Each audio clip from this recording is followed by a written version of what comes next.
बोल श्री गणपति महाराज की जय।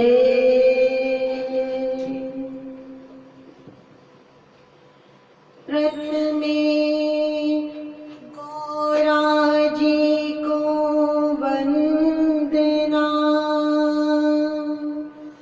द्वितीय आदि गणेश, तृतीय सिमरो शारदा। मेरे कंठ करो परमेश, तृतीय सिमरो शारदा। मेरे कंठ करो प्रवेश। बोल श्री गणपति महाराज की जय।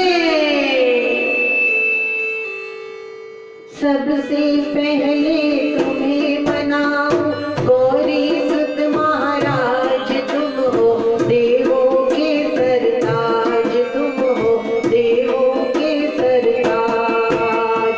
सूंड दुंदाला सूंड सुंडाला, मस्तक मोटा कान, तुम हो देवों के सरताज, तुम हो देवों के सरताज। गंगा जल से स्नान कराऊं, केसर चंदन तिलक लगाऊं, केसर चंदन तिलक लगाऊं। रंग बिरंगे फूल मिलाऊं, सजा सजा तुमको पहनाऊं, सजा सजा तुमको पहनाऊं। लंबोदर गज बदन विनायक, राखो मेरी लाज, तुम हो देवों के सरताज, तुम हो देवों के सरताज। सबसे पहले तुम्हें मनाऊं गौरी सुत महाराज, तुम हो देवों के सरताज, तुम हो देवों के सरताज। जो गणपति को प्रथम मनाता, उसका सारा दुख मिट जाता, उसका सारा दुख मिट जाता। रिद्धि सिद्धि सुख संपत्ति पाता, भव से बेड़ा पार हो जाता, भव से बेड़ा पार हो जाता। मेरी नैया पार करो, मैं तेरा लगाऊं ध्यान, तुम हो देवों के सरताज, तुम हो देवों के सरताज। सबसे पहले तुम्हें मनाऊं गौरा सुत महाराज, तुम हो देवों के सरताज, तुम हो देवों के सरताज। पार्वती के पुत्र हो प्यारे, सारे जग के तुम रखवाले, सारे जग के तुम रखवाले। भोलेनाथ है पिता तुम्हारे, सूर्य चंद्रमा मस्तक धारे, सूर्य चंद्रमा मस्तक धारे। मेरे सारे दुख मिट जाए, दीजो यही वरदान, तुम हो देवों के सरताज, तुम हो देवों के सरताज। सबसे पहले तुम्हें मनाऊं गौरी सुत महाराज, तुम हो देवों के सरताज, तुम हो देवों के सरताज, तुम हो देवों के सरताज।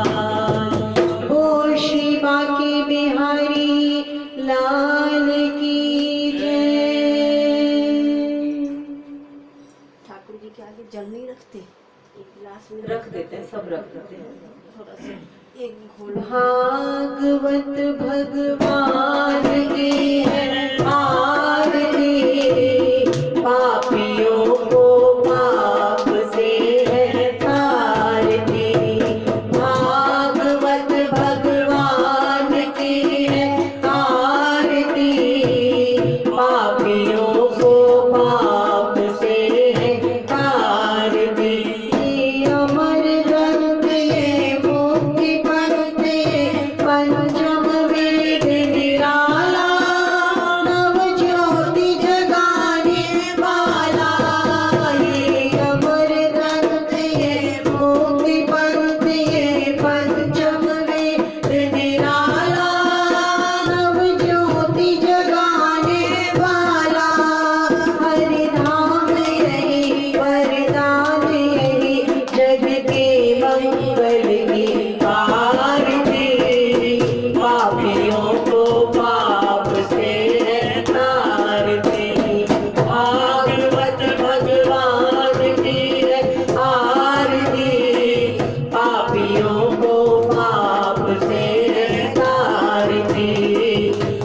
मंगल जोड़ी सरकार की जय।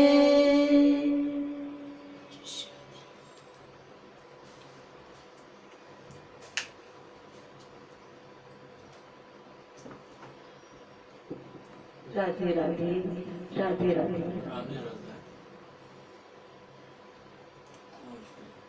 कल हमने बहुत बहुत सुंदर हिरण्याक्ष की कथा का श्रवण किया।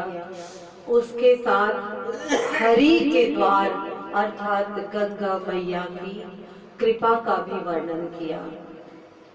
जैसा कि हमने जाना था कि कृष्ण का जो द्वार है, जो बैकुंठ है, उनके द्वारपाल जय और विजय, जिनको श्राप दिया था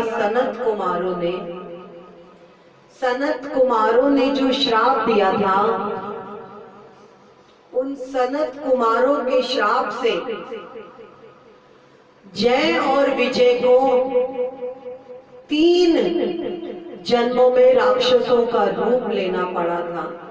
पहला जन्म हुआ था हिरण्याक्ष और हिरण्यकश्यपु के रूप में, दूसरे में रावण और कुंभकर्ण के रूप में, और तीसरे में शिशुपाल और दंतवक्र के रूप में। कल हमने हिरण्याक्ष का वध देखा था, किस प्रकार श्री नारायण ने वराह रूप में आके हिरण्याक्ष का वध किया था। जैसा कि ज्ञात है कि कश्यप और दिति के 2 पुत्र हुए, एक हिरण्याक्ष और एक हिरण्यकश्यप। हिरण्याक्ष का संहार हम वध नहीं करेंगे, क्योंकि जब भी नारायण, राधे राधे, जब भी नारायण आते हैं तो वो संहार जो करते हैं वो अपने बैकुंठ ले जाने के लिए ही आते हैं। चाहे वो राक्षसों के लिए ही क्यों ना आए, लेकिन वो कृपा करते हैं। तो फिर हमारे ऊपर भी ईश्वर जरूर कृपा करेंगे। हिरण्यकश्यपु एक अहंकार का रूप है, उसका व्यवहार ऐसा है जिससे देव भी डरते हैं और दानव भी डरते हैं। हिरण्यकश्यपु ज्ञानियों को भी कष्ट देता था। जब हिरण्याक्ष का संहार कर दिया नारायण ने, उसके पश्चात हिरण्यकश्यपु ने अपनी माता दिति को ब्रह्म ज्ञान भी दिया था। हिरण्यकश्यपु ज्ञानी भी था, परंतु उसके ज्ञान का कोई मायने नहीं था, क्योंकि उसका ज्ञान सिर्फ अभिमान बन गया था। हमें जो भी कुछ मिलता है, चाहे कोई विद्या का दान मिले, चाहे कोई भी हमें किसी तरीके का भी दान मिले, तो हम उसे हरि चरणों में समर्पित कर दें, तो वो कभी भी अभिमान का रूप नहीं लेगा, कभी भी। अब जब हिरण्याक्ष का संहार कर दिया तो हिरण्यकश्यपु के मन में एक क्रोध की ज्वाला जल रही है, क्रोध की अग्नि जल रही है कि उसने किसी भी तरीके से नारायण रूप अर्थात विष्णु को खत्म करना है, विष्णु को मारना है। ऐसा हिरण्यकश्यपु सोचते हैं। अपने मन के अंदर अग्नि जल रही, क्योंकि वो नहीं जानता कि वो क्या कर रहा है, उसके अंदर एक अभिमान भरा हुआ है। फिर कहता है, विष्णु को मारने से पहले मैं एक तप करूंगा। विष्णु को मारने से पहले हिरण्यकश्यप कहते हैं कि मैं एक तप करूंगा और तप से ही मुझे ऐसी शक्ति प्राप्त होगी जिससे मैं विष्णु को मार सकूं। देखिए, जब हमारे अंदर अभिमान आ जाता है, अहम भाव आ जाता है, तो हम कितने भी तप कर ले वो सब व्यर्थ जाता है। यहाँ पे जो वो तप करने जा रहा था, उस तप का जो भाव था वो अशुद्ध था। उसने किसी को हानि के लिए वो तप करना चाहा। जब भी हम कोई भी कार्य अगर किसी की हानि के लिए करेंगे तो वो कभी भी सफल नहीं होगा, कभी भी सफल नहीं होगा। ऐसा हो सकता है कि हमसे ज्यादा हमारे पड़ोसी को कुछ मिला है और हम उसकी हानि करना चाहें तो हम कभी सफल नहीं होंगे। नहीं, अगर हम उस सफलता को देखकर प्रसन्न होते हैं और उसको बधाई देते हैं कि देखिए ईश्वर ने कितनी अनुकंपा की आप पर, कितनी कृपा की, तो वो सामने वाले के मन में भी हमारे प्रति कितना प्रेम आ जाएगा कि मेरी खुशी से भी ये कितना खुश है, मेरी खुशी से भी खुश है। मैं जो सत्य कार्य कर रहा हूँ वो उस सत्य कार्य में मेरे साथ है, लेकिन हमारे अंदर सिर्फ ईर्ष्या होती है।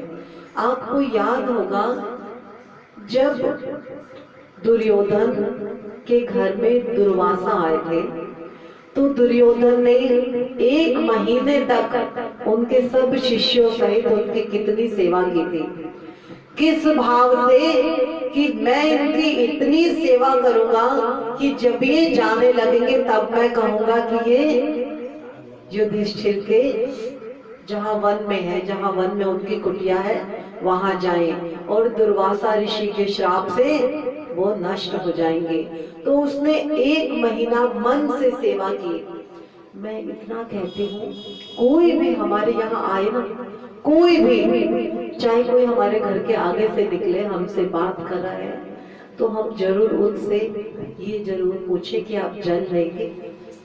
जल, हमारे यहाँ कोई कस्टमर भी आए, कोई स्टूडेंट भी आए, कुछ भी आए, आपके यहाँ कोई भी आए, हम जब जल पूछते हैं ना, जल पूछते हैं, शास्त्रों में ऐसा कहा गया है कि अगर कोई आपके घर में अतिथि आए हैं या कोई बाहर कोई सामान भी बेच रहा है, आपने उससे कुछ पूछा है हमें ये लेना है, आप उससे जल के लिए जरूर पूछे। जो हमारे कष्ट होते हैं ना उसको कहा जाता है यम, यमदूत कहा जाता है ना, तो छोटे छोटे कष्टों को कहा जाता है यम।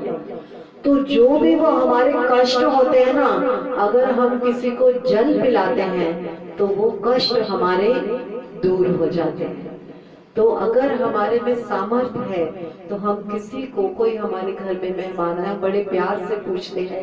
मेहमानों को हमने अपने रिश्तेदारों को पूछना ही है, लेकिन कोई अन्य आए हम उसे भी पूछे तो कितना उपकार होगा। दुर्वासा ऋषि को बहुत खिलाया, बहुत पिलाया, बड़ा आदर सम्मान दिया, बड़ा आदर सम्मान दिया। जब दुर्वासा ऋषि जाने लगे तो दुर्योधन क्या कहते हैं, महात्मा मेरा आपसे विनय है, आपने असीमों आशीर्वाद मुझे दिए, मैं चाहता हूँ मेरे 5 भाई और उनकी भार्या वो वन में कुटिया बना के रह रहे हैं, आप उन्हें भी आशीर्वाद दीजिए, आप उन्हें भी आशीर्वाद दीजिए। किसने कहा, दुर्योधन ने। किस भाव से कि दुर्वासा ऋषि तो समझे कि छोटा भाई कितने प्रेम से कह रहा है, कितने प्रेम से अपने भाइयों के लिए कह रहा है कि मेरे भाइयों को भी आशीर्वाद दे के जाइए। तो दुर्वासा ऋषि ने दुर्योधन को बड़े आशीर्वाद दिए कि खुश रहे, कोई युद्ध ना हो। वो कहते थे कि युद्ध अगर होगा तो नाश होगा, सर्वनाश होगा, तो उन्होंने कहा तो सुख संपन्न रहे हमेशा। और जब दुर्वासा ऋषि वन की तरफ जाने लगे, वहां नदी बीच में पड़ती, स्नान कर रहे थे। भीम ने जब उन्हें देखा तो उन्होंने प्रणाम किया। तो भीम से कहा दुर्वासा ऋषि ने कि आप युधिष्ठिर से मेरा समाचार दीजिए। दुर्वासा ऋषि उस वक्त 10,000 शिष्यों के साथ आए थे। सोचिए, दुर्योधन ने 1 महीने तक दुर्वासा ऋषि और 10,000 शिष्यों का आदर सम्मान, उनका भोजन सत्कार सब किया था, सेवा सत्कार सब किया था। अब भीम से दुर्वासा ऋषि ने कहा कि आप युधिष्ठिर से मेरा समाचार दीजिए कि मैं अपने समस्त ऋषियों के साथ आ रहा हूँ, भोजन आपके यही होगा, भोजन आपके यही होगा। भीम जो है वो अपनी कुटिया में आए। नारायण ने द्रौपदी को एक ऐसा पात्र प्रदान किया था जिस पात्र में वो जितना चाहे भोजन ले सकती थी नारायण कृपा से, लेकिन उस पात्र का एक नियम था कि जब द्रौपदी ने एक बार शाम को खाना खा लिया, जब जैसे हम नारी जो होती है सबके लिए भोजन पकाती है, जितने बच्चे हो, घर का पूरा परिवार हो, पति सास ससुर देवर भाई बंधु, हमारे कितने भी रिश्तेदार हो, सबका भोजन पकाने के बाद नारी ने भोजन किया। जब सब चूल्हा चौका जब साफ कर लिया तो वहां पे नियम था उस दिन उस पात्र में से फिर दोबारा कुछ प्रकट नहीं होता था। अब जब भीम आए, भीम ने कहा अपने बड़े भाई को, भ्राता दुर्वासा ऋषि समीप ही नदी पर स्नान कर रहे हैं, 10,000 ऋषियों के साथ आए हैं, 10,000। राधे राधे, एक बार प्रेम से बोलेंगे राधे राधे। बोल श्री बांके बिहारी लाल की जय। युधिष्ठिर को भीम कह रहे हैं, भ्राता समीप ही नदी पर दुर्वासा ऋषि अपने 10,000 शिष्यों के साथ स्नान कर रहे हैं और उन्होंने कहा है कि मैं आपको समाचार दूं कि हम भोजन यही करेंगे, हम भोजन यही करेंगे। द्रौपदी एकदम से सोचने लगी कि हे मेरे कन्हैया, तूने हमारी हर वक्त लाज रखी है, आज तेरे द्वारा ही हमने सबने भोजन किया है, तू हमें सबको तो ही देने वाला है। हे मेरे कन्हैया, आज मैं भोजन कर चुकी और तेरे कहे अनुसार आज इस पात्र में से तो कुछ नहीं आएगा। मैं कैसे उन 10,000 ऋषियों को और दुर्वासा ऋषि को कैसे भोजन कराऊंगी? और दुर्वासा ऋषि का श्राप तो सब जानते ही हैं कि क्या है, लेकिन उसके मन के विश्वास ने, उसका मन का विश्वास एक ऐसी गंगा बहाता है जहां हम हरि का विश्वास रखते हैं ना, उस ईश्वर के ऊपर विश्वास रखते हैं कि हे प्रभु, आज तूने हमें जो दिया है उसके लिए धन्यवाद, अगला फल भी तेरे चरणों में ही है।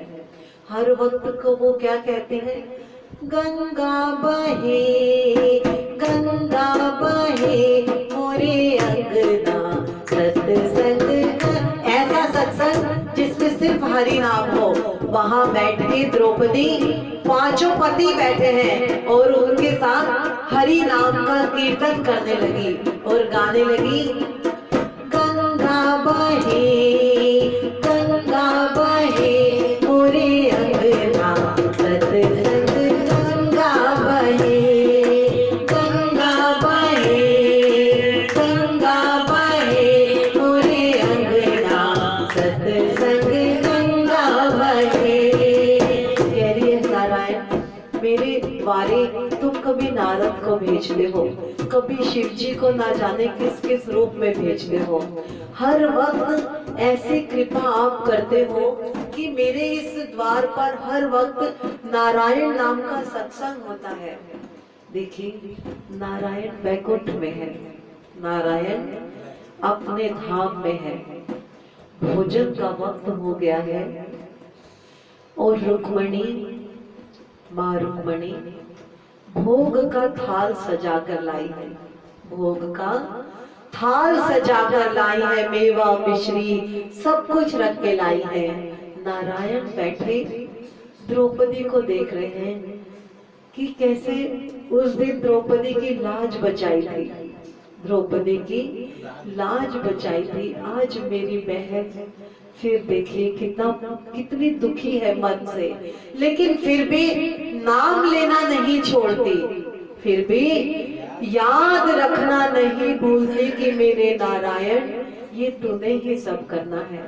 रुक्मिणी कहती है, प्रभु भोजन का वक्त हो गया, भोग लगा लीजिए। तो उठते हैं, एकदम से कहते हैं, प्रिय मैं द्रौपदी के यहाँ भोजन कर लूंगा, मैं द्रौपदी के यहाँ भोजन कर लूंगा। तो कहते हैं, रुक्मिणी कहती है, प्रिय मेरे हाथ में भोग का थाल है। तो वो कहते हैं, तुम इसे रखो प्रिय, इसे रखो।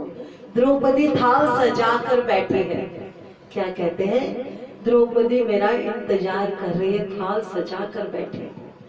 थाल सजाकर बैठी है और वो भक्ति में लीन है, आंखों से अश्रु, क्योंकि एक घबराहट है मन में, लेकिन एक पक्का विश्वास है कि अगर ऋषि आएंगे, प्रभु हम नहीं जानते, हम जब छोटे होते हैं गर्भ में वो हमारी रक्षा करता है। देखिए कैसे मैं कई बार लेटे लेटे बैठे बैठे कई बार सोचती हूँ कि हम अच्छे भले होते हैं, लेकिन जैसे ही बच्चा पैदा होता है कैसे भगवान इस शरीर में दूध भी अपने आप भेज देते हैं। देखिए कितनी कृपा है, कितनी कृपा है, नहीं तो कोई दूध निकलता है नहीं। देखिए, और बच्चे के मुख में जब दांत नहीं है तो उसने हमारे शरीर में दूध पैदा कर दिया। ये सब हम सोचते हैं ना तो हमें एहसास होता है कि सचमुच नारायण कितनी कृपा करते हैं।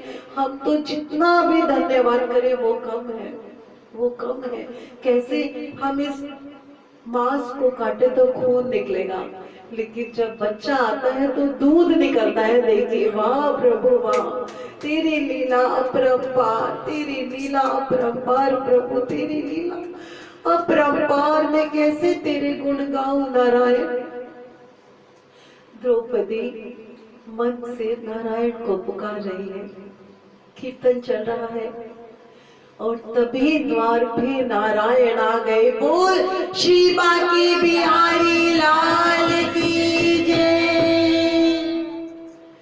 द्रौपदी उनके पैरों में गिर गई। भाई मेरी लाज बचा ले, मेरे भाई, भाई मेरी लाज बचा ले। बड़े प्रेम से सिर पे हाथ फेरते हैं कन्हैया। मैं सच कहती हूँ, आप सब कुछ जिस भी ईश्वर को मानते हैं वो नारायण का रूप है, आप सब कुछ उनको छोड़ दीजिए। वो ऐसे ऐसे काम कर देंगे कि हम कभी उस सोच तक भी नहीं सोच पाते। वो ऐसा ऐसा काम कर देंगे। बहुत कृपालु है। सिर पर हाथ रखा और द्रौपदी को कहते हैं, बहन द्रौपदी मुझे बहुत भूख लगी है, तो पहले मुझे कुछ खाने को दे, पहले मुझे कुछ खाने को दे। कहती है, हे कन्हैया, हे गोपाल, आज तो मैं तेरे लिए भी रखना भूल गई। सबने खाना खाया, मैंने भी भोजन कर लिया, मुझे माफ करना, आज तो मैंने तेरे लिए भी कुछ नहीं रखा। तो वो कहते, तेरे पात्र में कुछ तो होगा, तेरे पात्र में कुछ तो होगा। कहते, नहीं प्रभु, आज तो पात्र में कुछ नहीं है। गोपाल ने वो पात्र उठाया, उसके अंदर हाथ फेरा, कोने में एक चावल का दाना लगा हुआ, एक चावल का दाना लगा हुआ वो लेकर और कन्हैया ने उसे अपनी जीभ पर रखा। जब उस नारायण के मुख में कुछ जाता है ना, तो नारायण का जब पेट भरता है तो पूरे संसार का पेट भरता है, क्योंकि वही तो हमारा पेट भरने वाले हैं। और हम उन्हें देने वाले कौन होते हैं? वो तो उसी का दिया हुआ, उसी को अर्पण करना है हमने कि हे प्रभु तूने ही दिया है हमें, तूने ही दिया। और जैसे ही वो जीभ पर रखकर उसका प्राशन किया, जैसे ही वो अंदर गया हरि के, देखिए वो एक चावल के दाने से नदी में जो दुर्वासा ऋषि स्नान कर रहे हैं, जो 10,000 ऋषि स्नान कर रहे हैं, उन सब के पेट में वो चावल रूपी खीर चली गई। देखिए, और सबका पेट भर गया। नारायण की कृपा देखिए, सबका पेट भर गया और सब पेट में हाथ लगा के कहते हैं दुर्वासा ऋषि, ओ ये पेट कैसे अचानक इतना भर गया। तभी भीम आते हैं, ऋषिवर आइए, ऋषिवर आइए। दुर्वासा ऋषि कहते हैं, क्या कन्हैया आए हैं, क्या कन्हैया आए हुए हैं। दुर्वासा ऋषि समझ गए कि ये चमत्कार सिर्फ, क्योंकि दुर्वासा ऋषि कन्हैया को बहुत मानते हैं, कन्हैया की पूजा करते हैं, तो कहते हैं क्या कन्हैया आए हैं। तो भीम कहते हैं जी वो अभी अभी पधारे हैं। तो कहते हैं उनसे सामना ना हो पाएगा। तो युधिष्ठिर से कहना मैं फिर कभी आऊंगा, आज हमारा पेट बहुत भर गया, आज हमारा पेट बहुत भर गया। मैं आशीर्वाद दे के जाता हूँ कि तुम्हारे समीप नदी में स्नान करने से जब हमारे को इतनी तृप्ति मिली तो संसार में तुम्हें हर प्रकार की तृप्ति मिले, जो भी तुम करो उसमें तुम्हें विजय प्राप्त हो। देखिए कहाँ 1 महीना दुर्योधन ने खिलाया पिलाया सेवा की, लेकिन उसका जो भाव था वो अधर्मी भाव था, कि वो दूसरों को वैरी भाव था, कि वो अपने भाइयों को कष्ट देना चाहता था ताकि दुर्वासा ऋषि का श्राप उन्हें मिले। लेकिन यहाँ 5 भाइयों द्रौपदी के मन में कोई वैर भाव नहीं था, सिर्फ एक भावना थी कि हमें ऋषियों को दान करना है, भोजन कराना है। दान की बड़ी महिमा है, बहुत महिमा है। देखिए एक चावल के दाने से देखिए कितने लोगों का पेट भर गया।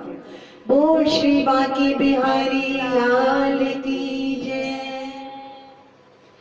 अब यहाँ पे हिरण्यकश्यपु सोचते हैं कि मैं पहले तप करूंगा फिर मैं विष्णु को मारूंगा।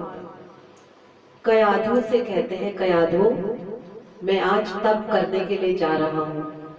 कयाधु हाथ जोड़ के कहती है, स्वामी आप कब तक लौटेंगे?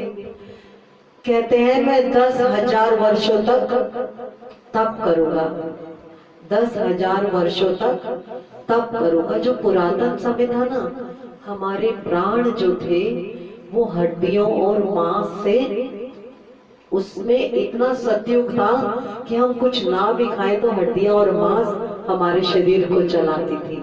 लेकिन आज जो है ना हड्डियां हैं ना सत्य ही नहीं है, तो कहां से काया काम करेगी।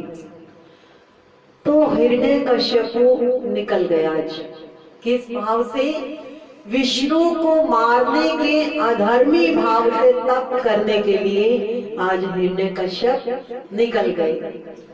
देवों को ये सब पता चला, वो देवों को जब ये सब पता चला कि इस भाव से हिरण्यकश्यप तप करने जा रहा है, तो वो बृहस्पति देव के पास गए और बृहस्पति देव से प्रार्थना की, हे ऋषिवर आप कुछ ऐसा कीजिए कि ये जो हिरण्यकश्यप तप कर रहा है उसका तप सफल ना हो, क्योंकि उसका भाव अधर्मी भाव है, उसका भाव अधर्म से भरा हुआ है। वो सिर्फ हिरण्यकश्यप विष्णु को मारना चाहते हैं।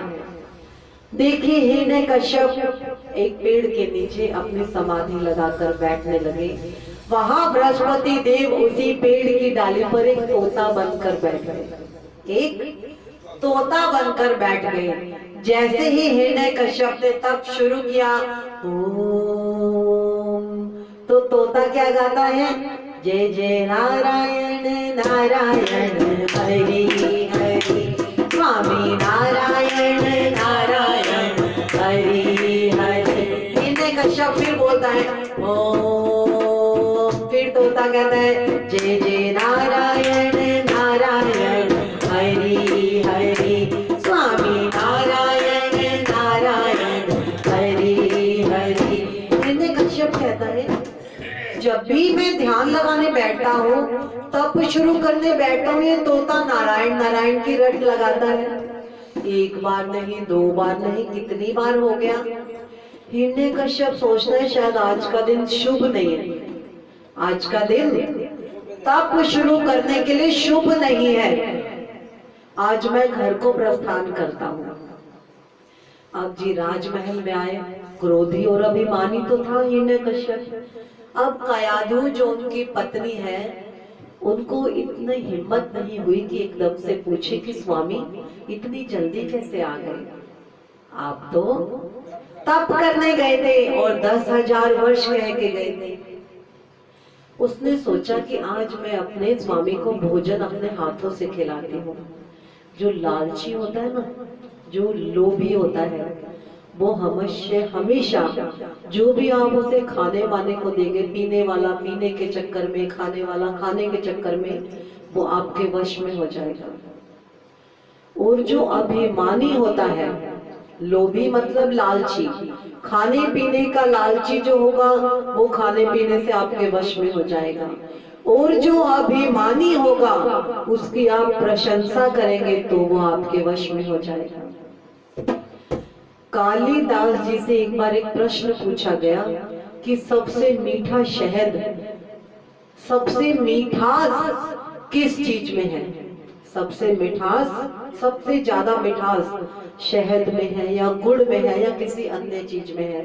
तो कालिदास जी ने कहा था प्रशंसा में। प्रशंसा कोई करता है ना हमारी, अगर हम हमेशा हरि के चरणों में, नारायण के चरणों में, भक्ति में, सत्संग कीर्तन में रहेंगे। सत्संग, क्योंकि जो ये रंग है, एक बार जो रंग लग जाता है फिर वो रंग नहीं उतरता, क्योंकि फिर वो सत्संगों का रंग हमेशा अपने में रहता है। लेकिन अगर उसे सत्संग का रंग नहीं चढ़ा तो उसके ऊपर प्रशंसा उसके सिर पे चढ़ के बोलने लगेगी, उसे घमंड आ जाएगा, उसे लगेगा मुझसे बढ़कर कोई है ही नहीं। आज कयाधु ने सोचा कि मैं अपने स्वामी को खुद ही भोजन बना के खिलाती हूँ। रसोइयों को कहा आज आप आराम कीजिए, आज मैं अपने स्वामी के लिए खुद भोजन बनाऊंगी। बड़े प्रेम से भोजन बना के लाई, भोजन परोसा। वो कहती है स्वामी, देखिए कितनी प्रशंसा करे स्वामी, आपसे तो इंद्र क्या बड़े बड़े देव भी डरते हैं, आपके आगे तो आज तक कोई नहीं टिका। फिर मैं पूछना चाहती हूँ प्रभु स्वामी, आज आप तप के लिए गए थे, क्या कोई अप्रिय घटना हो गई? क्योंकि मुझे पता है आप जो ठान ले वो करके आते हैं, आप उस काम को किए बिना तो आते नहीं है। आप देखिए यहाँ प्रशंसा भी हो रही है, उसकी प्रशंसा हो रही है ना।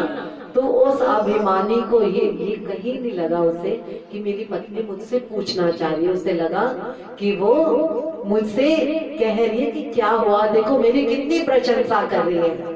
तो वो कहता है प्रिय क्या बताओ, खाना खाते खाते जहां मैं बैठा ना जाने कहां से एक तोता आ गया।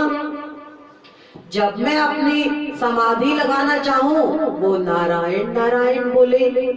कयाधु को बड़ा आनंद आया कि मेरा पति इतना बड़ा नास्तिक है, चाहे ब्रह्म ज्ञानी ठहरा लेकिन कभी नारायण का नाम नहीं लेता। आज मेरे नास्तिक पति के मुख पर नारायण शब्द तो आया, उसे बड़ा आनंद आया। क्या सच प्रभु? हाँ, क्या कहता था तोता? प्रिय वो बार बार नारायण नारायण बोलता था।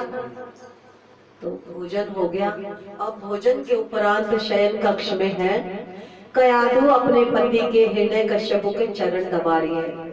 स्वामी, जब आप भोजन कर रहे थे ना, मैं ठीक से समझ नहीं पाई आपकी बात, कृपया मुझे फिर बताएं कि इतने बड़े मेरे पति, इतना बड़ा जिसे सब डरते हैं, वो मेरे पति का तप किसने असंभव कर दिया, आज किसने नहीं बैठने दिया? मैं वो ठीक से सुन नहीं पाई स्वामी, कृपया मुझे एक बार फिर बताने की कृपा करेंगे? बड़ा खुश है हिरण्यकश्यपु, कहता है प्रिय जब मैं बैठा वहां, जैसे ही मैं समाधि लगाऊं, बार बार एक तोता नारायण नारायण बोले। क्या बोले? नारायण नारायण बोले। सच? हाँ प्रिय, बार बार नारायण नारायण बोले। अब वो प्रेम से कभी उसका हाथ दबाए और कभी उसको प्यार से उसका मुख सहलाए। कयाधु प्रेम पूर्वक आज कयाधु ने हिरण्यकश्यपु के मुख से 108 बार नारायण का नाम पुकारवा दिया, नारायण का नाम बुलवा दिया। बोल श्री बांके बिहारी लाल की जय। कयाधु आज बड़ी आनंदित है कि मेरे मुख से ऐसे बोल निकले कि उन बोलों की वजह से आज मेरे पति के मुख से नारायण नाम 108 बार हो चुका। और इसी में जब पति पत्नी नारायण का जाप कर रहे थे, उसी वक्त कयाधु के गर्भ में प्रहलाद आ गए। नारायण नाम लेते हुए कयाधु के गर्भ में प्रहलाद का जन्म हुआ। बोल श्री बांके बिहारी लाल की जय। अगले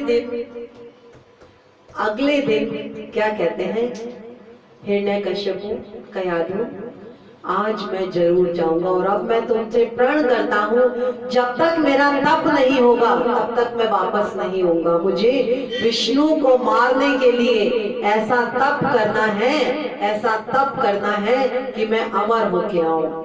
अब जी बड़ा सुंदर, बहुत सुंदर ब्रह्म ज्ञानी था हिरण्यकश्यपु भी अपनी जगह पे ब्रह्म ज्ञानी था। तप करने गया और ऐसा मन से तप करने लगा कि मिट्टी चट्टाने उसके शरीर पर चट्टान तक बन गई। आंधी तूफान बारिश धूप का कुछ नहीं पता, ब्रह्मा को पुकार रहा था। ब्रह्मा ने आके उसे दर्शन दिए, ब्रह्मा ने आके उसे दर्शन दिए। अब जब इधर वो कयाधु को छोड़ के चला गया, जब पत्नी अकेली होती है ना, तब अन्य सभी लोग समझते हैं कि शायद ये ऐसे ही है। अन्य राज्यों ने, अन्य इंद्रदेव वगैरह ने, इंद्रदेव ने, सभी देवों ने हिरण्यकश्यपु के राज्य के ऊपर आक्रमण बोल दिया, आक्रमण बोल दिया। अब कोई लड़ने वाला ही नहीं है तो पराजित देश तो होना ही था। और हिरण्यकश्यपु की पत्नी को भी ले जाने लगे कि ये सब हम पराधीन हो गए, हम स्वतंत्र नहीं रहे, हमारे गुलाम हो गए।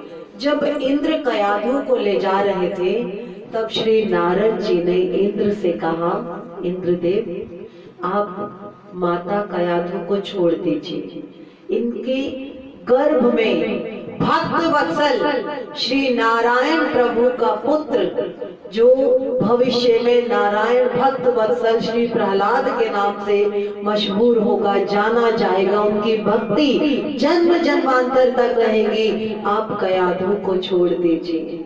इंद्रदेव ने प्रार्थना, इंद्रदेव ने उनकी प्रार्थना सुनकर कयाधु को छोड़ा, कयाधु को स्वतंत्र किया। और नारद जी कयाधु को उस आश्रम में लेके गए जहां नारद जी के ऋषि का आश्रम था, और वहीं पर रहकर संपूर्ण रूप से कयाधु पूरे दिन संतों के बीच में रहते, हरि कीर्तन करते, हरि गुणगान होता, वहां 24 घंटे भागवत पाठ होता। नारायण की कृपा ऐसी थी, कई बार तो कयाधु को नींद आ जाती थी, लेकिन गर्भ में पल रहे, जैसे वहां अभिमन्यु अपने माँ के गर्भ में सुनता था, जब अर्जुन कथा चक्रव्यूह के बारे में सुना रहा था, गर्भ में अभिमन्यु सुनता था ना, लेकिन यहाँ जो कयाधु आश्रम में है संपूर्ण ऋषियों की वाणी दिन भर सुनती। कयाधु को तो एक पल को थक के नींद भी आ जाती थी, लेकिन प्रहलाद वहां 9 महीने गर्भ में सोया ही नहीं। सिर्फ उसने गर्भ से ही, अंदर से ही उसमें ऐसा हरि का रंग चढ़ा कि वो उस रंग से लबालब ही पैदा हुआ। बोल श्री बांके बिहारी लाल की जय। इधर हिरण्यकश्यपु का जो तप है वो सुनकर ब्रह्मा बड़े प्रसन्न हैं। ब्रह्मा कहते हैं कि बड़े मन से हिरण्यकश्यपु मेरा तप कर रहा है। ब्रह्मा ने उन्हें आके दर्शन दिए। जब हिरण्यकश्यपु ने नेत्र खोले तो ब्रह्मा ने कहा, कहिए मैं क्या चाहते हो, तो मैं आपके लिए क्या करूं? तो वो कहते हैं, हे ब्रह्मा मुझे अमरत्व का वरदान दीजिए, कोई मुझे ना दिन में मार सके, ना रात को मार सके, ना किसी शस्त्र से मार सके, ना किसी अस्त्र से मार सके, ना कोई नर मार सके, ना कोई नारी मार सके, कोई भी मुझे, ना कोई जानवर मार सके, किसी भी कोई हिंसक कैसा भी, मतलब कि किसी के द्वारा भी मेरी कभी मृत्यु ना हो, मेरी कभी मृत्यु ना हो। कहता है, ना तो मैं दिन में मरूं ना रात में, ना जड़ से मरूं ना चेतन से, ना मैं शस्त्र से मरूं और ना ही अस्त्र से मरूं। ब्रह्मा जी ने सोचा कि इसने कठिन तपस्या की है, इस तपस्या के फलस्वरूप मुझे इसे वरदान तो देना पड़ेगा। और ब्रह्मा ने उन्हें कहा, तथास्तु। क्या कहा? तथास्तु, जैसा तू चाहे वैसा ही हो। अब हिरण्यकश्यपु इतना शक्तिशाली हो गया कि सभी देव उससे हार गए, पराभूत हो गए। अर्थात उसने, क्योंकि अब उसे मरने की तो चिंता है नहीं, ना कोई देव मार सकता है, ना दानव मार सकता है, ना कोई अस्त्र मार सकता है, ना शस्त्र। दिन में लड़ाई करे तो भी नहीं मारेगा कोई, रात को लड़ाई करे तो भी नहीं कोई मारेगा, चाहे शाम को ही क्यों ना लड़ाई करे कोई नहीं मारेगा उसे। अब यदि पापी दुखी होता है ना, यदि हम कभी पाप करते हैं, हम उस पाप की वजह से दुखी होते हैं ना, तो भगवान कहता है इस पाप का दुख तो तुझे भोगना ही है। लेकिन अगर कोई भक्ति करने वाला दुखी होता है ना, तो ईश्वर उसके लिए जरूर दौड़े दौड़े आते हैं। अपने भक्तों की कभी उपेक्षा नहीं करते प्रभु, अपने भक्तों की तरफ एक बार को पापी को देखना छोड़ देंगे, क्योंकि पता है उसने पाप किया, उसे भोगना है। लेकिन अगर उसका भक्त किसी कारणवश दुखी हुआ है तो उसको देखना नहीं छोड़ते। सभी देव आज नारायण के पास आए हैं और नारायण से कहते हैं, नारायण ऐसा वरदान ब्रह्मा ने दे दिया और ये देखिए इसने हम सबको खत्म कर दिया, हमारा सब राज्य ले लिया, आज हमारे पास कुछ नहीं है, अब तो इसे कोई नहीं मार पाएगा, क्या होगा? तो क्या कहते हैं नारायण? कहते हैं जब हिरण्यकश्यपु अपने पुत्र से शत्रुता करेगा, जब हिरण्यकश्यपु अपने पुत्र प्रहलाद से शत्रुता करेगा और उसकी हत्या के लिए तत्पर होगा, उस वक्त मैं हिरण्यकश्यपु का वध करूंगा। बोल श्री बांके बिहारी लाल की जय। इधर प्रहलाद आ चुके हैं धरती पर नारायण कृपा से। कयाधु के घर से प्रहलाद का जन्म हुआ और वह दिन ब दिन बढ़ने लगा। सभी को इससे बड़ा आनंद होता था, क्योंकि वो हर वक्त सबसे नारायण नारायण नारायण। कभी वो अभी विद्यालय नहीं गया था, किसी गुरु के पास नहीं गया था, लेकिन उसे नारायण की भक्ति का रंग ऐसा चढ़ा था, नारायण की भक्ति का रंग ऐसा चढ़ा था कि उसे सब में सिर्फ नारायण दिखते थे। राक्षसों के गुरु थे शुक्राचार्य, राक्षसों के गुरु थे शुक्राचार्य, और उनके दो पुत्र थे शन और अमर्क नाम से। तो राजा आ गया था वापस, क्योंकि तब तो हो गया था। षंडा मार्ग और अमार्ग को अर्थात शुक्राचार्य जी को प्रहलाद सौंपा गया कि इसे शिक्षित कीजिए, राजनीति के ज्ञान से भी, कूटनीति के ज्ञान से भी, क्योंकि एक राज्य है हमारा, तो आगे जाके इसने राजा बनना है, कैसे अपना राज्य चलाएगा। प्रहलाद को भगवान वासुदेव से स्वाभाविक ही प्रीति थी उसे अपने अंदर से, इतने किसी ने लगाई नहीं थी कि वो कहीं गया हो, वो तो गर्भ से ही पैदा हो गए थे, गर्भ से ही। श्री कृष्ण के अनुग्रह रूप उसकी आंखों में ऐसी एक छवि विराजमान थी कि वो मेरे मुख पर रहे, मेरी आत्मा में वो बांसुरी बजा रहे हैं, वो टेढ़ा मुकुट सिर पे, इस रूप को वो निहारते रहते थे। उसका हृदय इस प्रकार आकर्षित होता था कि जब भी प्रहलाद मुख खोलते थे तो सिर्फ नारायण नारायण निकलता था। प्रहलाद जी जन्म से ही भक्ति के रंग में रंगे हुए थे। सच्चे ज्ञानी भक्त का यही लक्षण है कि उन्हें अपनी देह का भान नहीं रहता कि हम कहाँ हैं, क्या हैं। वो सिर्फ अभी 5 वर्ष के हुए थे, 5 वर्ष के हुए थे। अब गुरुजी ने सोचा कि आश्रम में तो आ गए, प्रहलाद आश्रम में आ गए, गुरुजी उनको शिक्षा देने लगे हैं। सबसे अलग है उसका स्वभाव, सबसे अलग स्वभाव, नारायण भक्ति करना। जो भी गुरुजी समझाते वो उसे पहले ही पता होता, वो उसे पहले ही पता होता कि मैं राजनीति पढ़ा रहे हैं तो ईश्वर की ऐसी अनुकंपा, उसे सब कुछ पता। अब गुरुजी बड़े प्रसन्न हैं, उन्होंने कहा कि कितना सयाना पुत्र है, इसके शिक्षा आज मैं इसे राजा के पास लेके जाऊंगा और जैसी शिक्षा हमें दी है, जैसी शिक्षा हमने इसे दी है वो अपने पिता को बताएगा तो पिता बड़े प्रसन्न हो जाएंगे, क्योंकि ये बड़ा सयाना, जैसे पीटीएम होती है ना, पेरेंट्स आते हैं। तो आज जो शुक्राचार्य हैं षडामर्क उनका पुत्र, वो आज अपने शिष्य अर्थात प्रहलाद को राजा के पास लेके आया। राजा ने बड़े प्रेम से गोदी में बिठाया अपने पुत्र को, बड़े प्रेम से, और कहा, पहले तो साष्टांग प्रणाम किया अपने पिता को।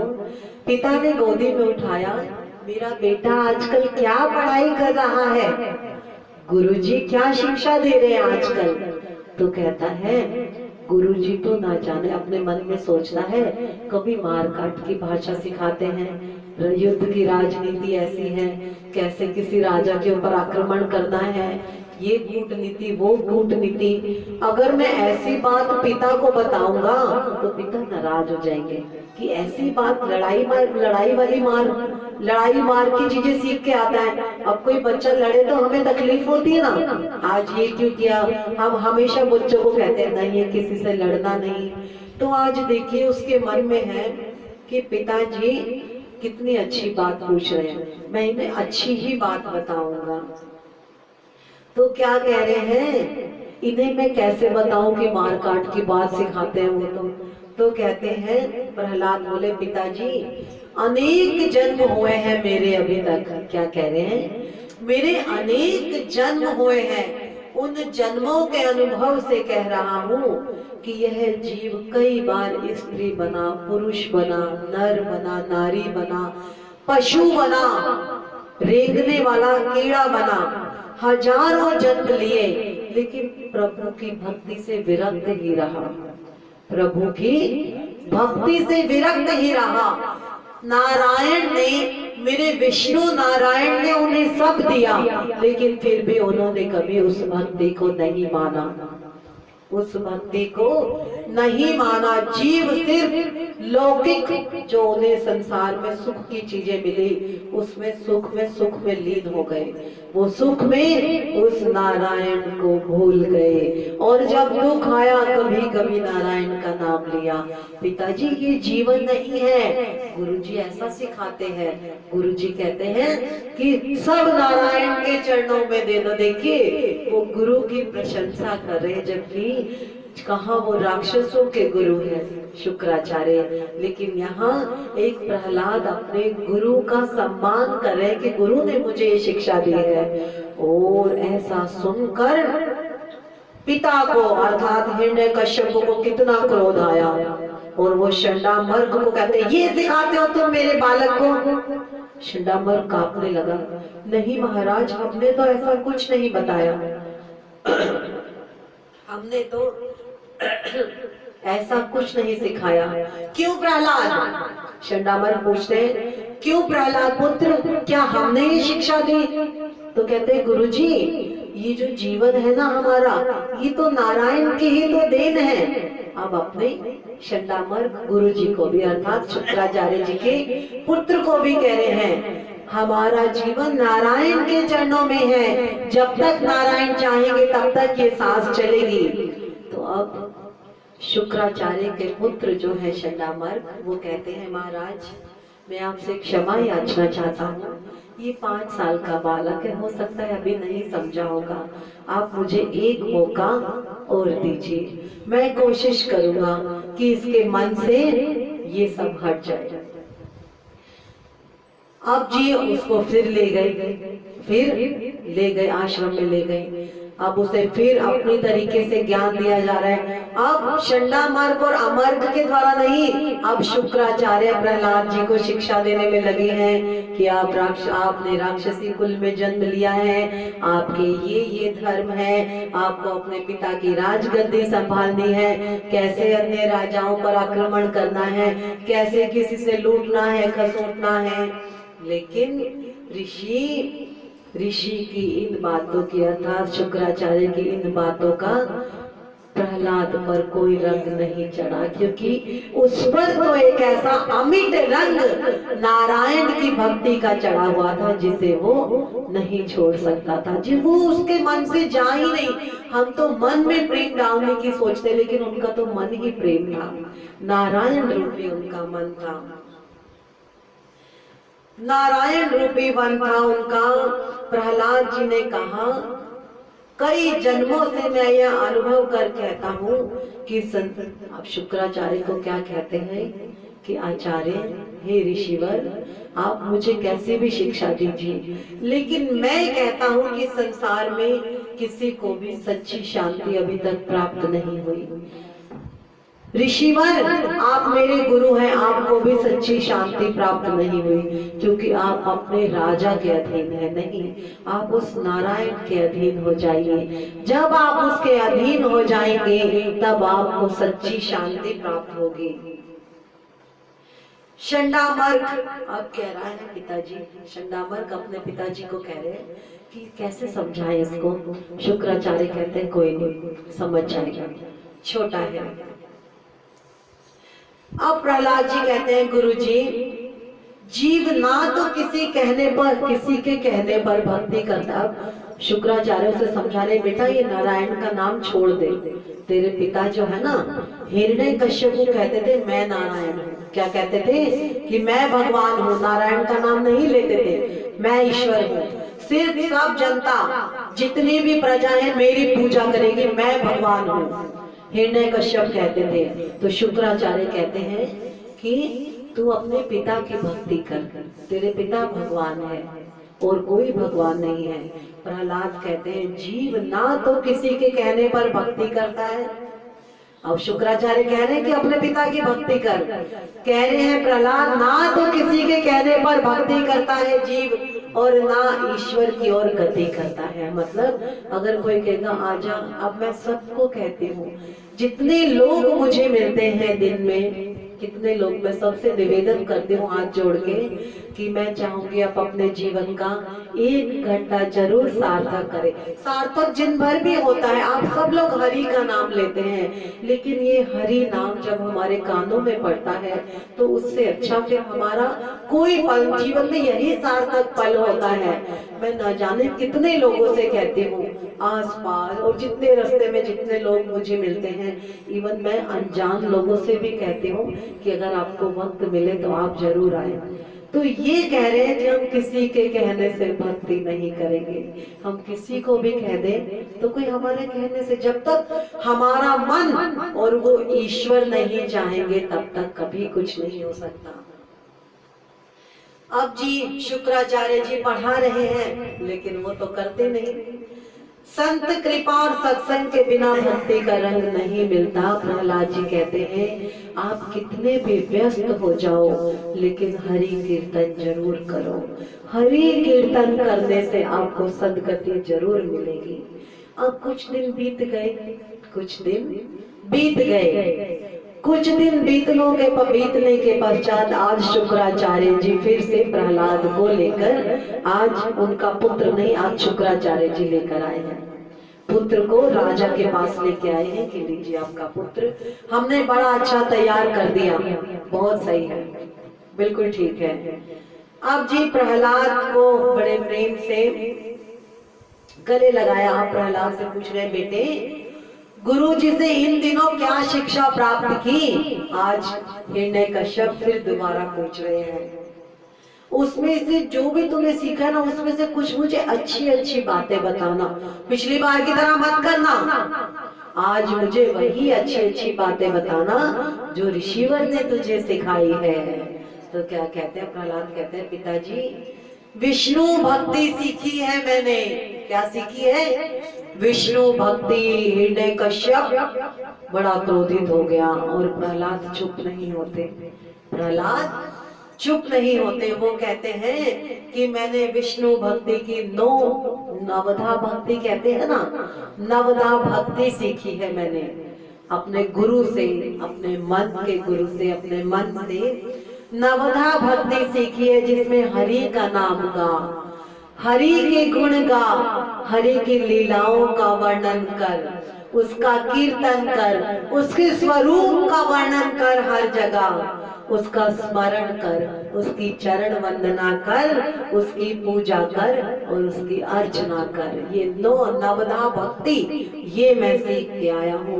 नवदा भक्ति अर्थात हम एक ही भक्ति, सिर्फ हम जो भी नाम ले, एक बार भी हम हरि का नाम ले तो वो हम मन से ले, वो सभी भक्ति, सभी सभी सारी नवदा भक्ति से परिपूर्ण वो हरि नाम है।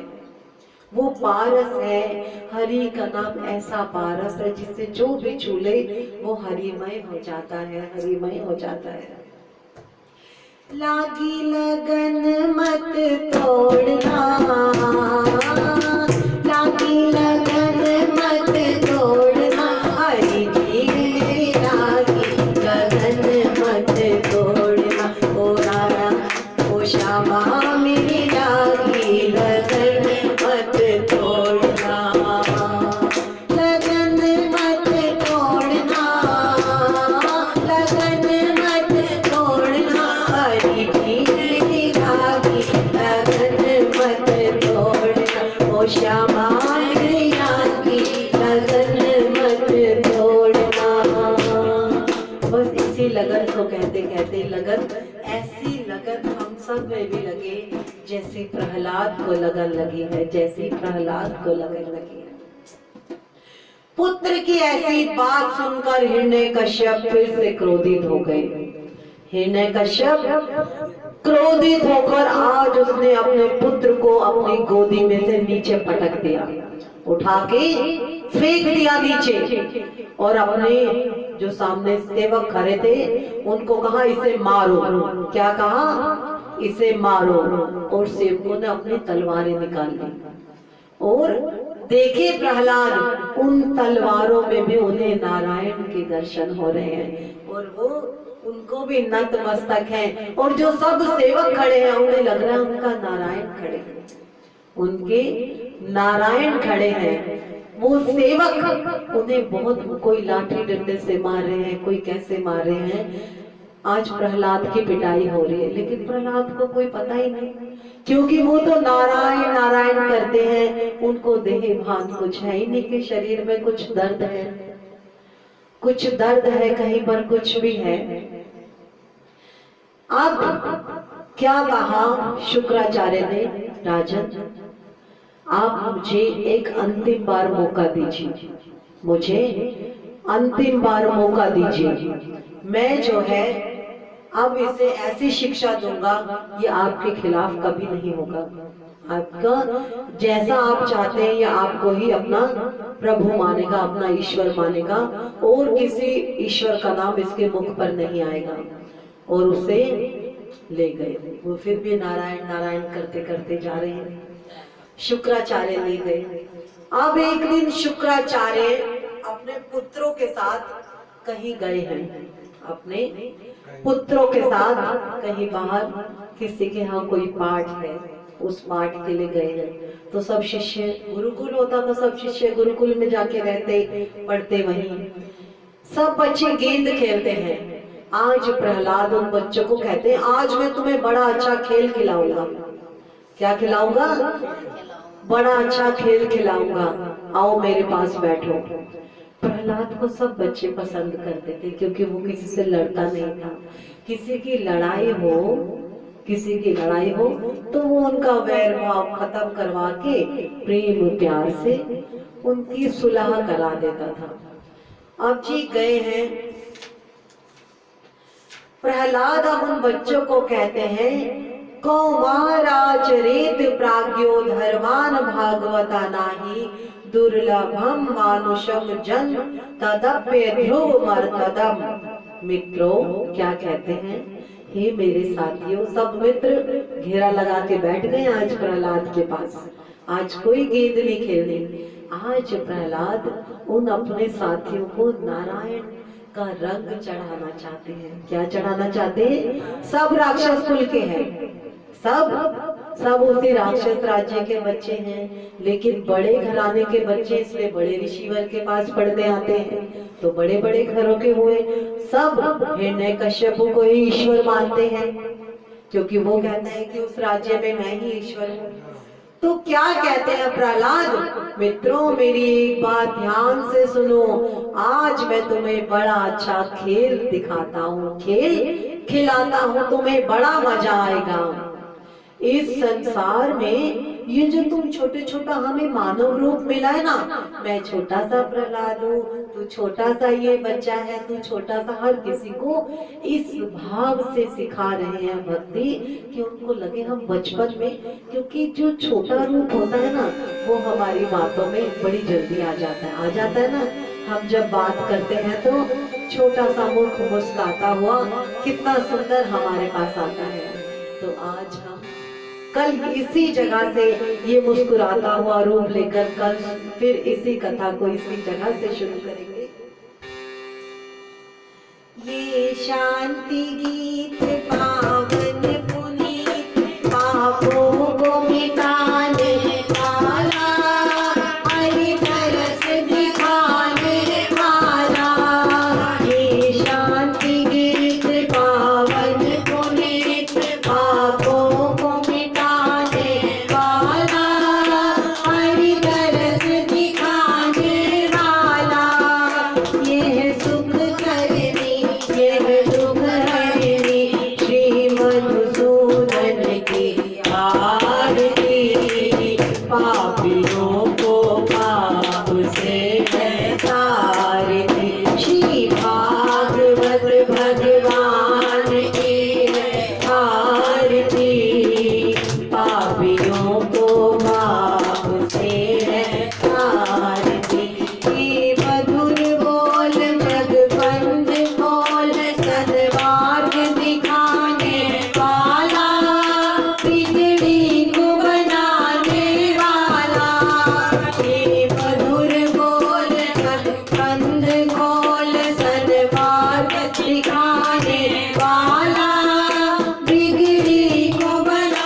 भगवान की है आरती, पापियों को पाप से है तारती, पापियों को पाप से है तारती, पापियों को पाप से है तारती।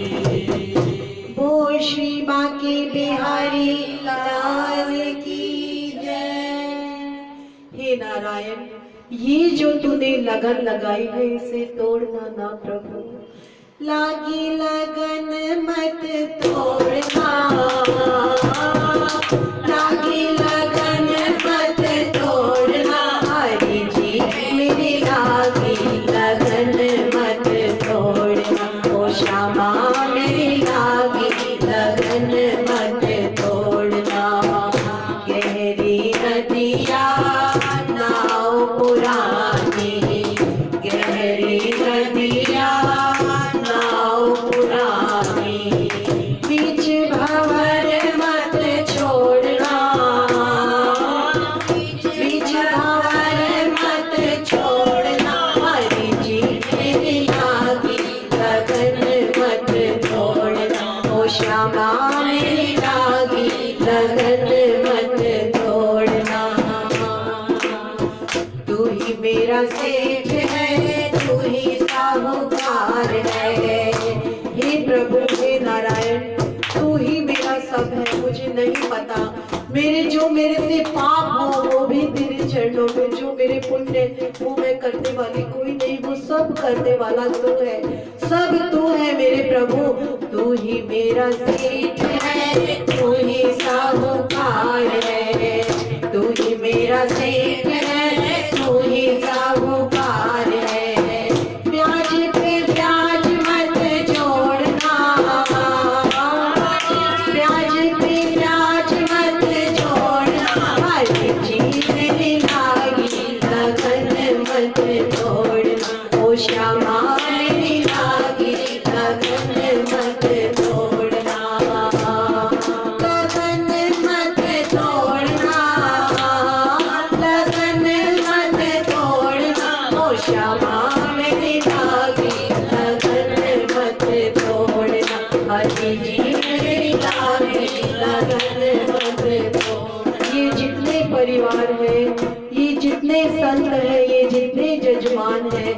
इन सब का परिवार जो सुनने वाले हैं, सबका परिवार प्रभु तेरे चरणों में है। सबकी लगन इस चरणों में लगाए रखना। ये जो खेती है ये हमने तेरे तेरे नाम से उगाई है प्रभु।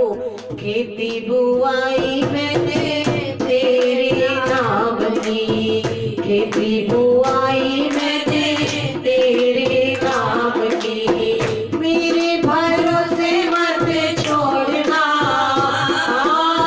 मेरे भरोसे मत छोड़ना। हरि जी मेरी लागी लगन मत तोड़ना। और श्यामा मेरी लागी लगन मत तोड़ना। हरि जी मेरी लागी लगन मत तोड़ना। ओ श्यामा मेरी लागी लगन मत तोड़ना। बोल श्री बांके बिहारी लाल की जय। भक्तनी जी उस पे वो सूचना दे दो सबको, जो मेरे को भी पता लगा ना वहाँ पे वो बन गया वहाँ पे। जी जी। तो सबको तो पता ही होगा मगर फिर भी बोल दो एक बार जो पास में माइक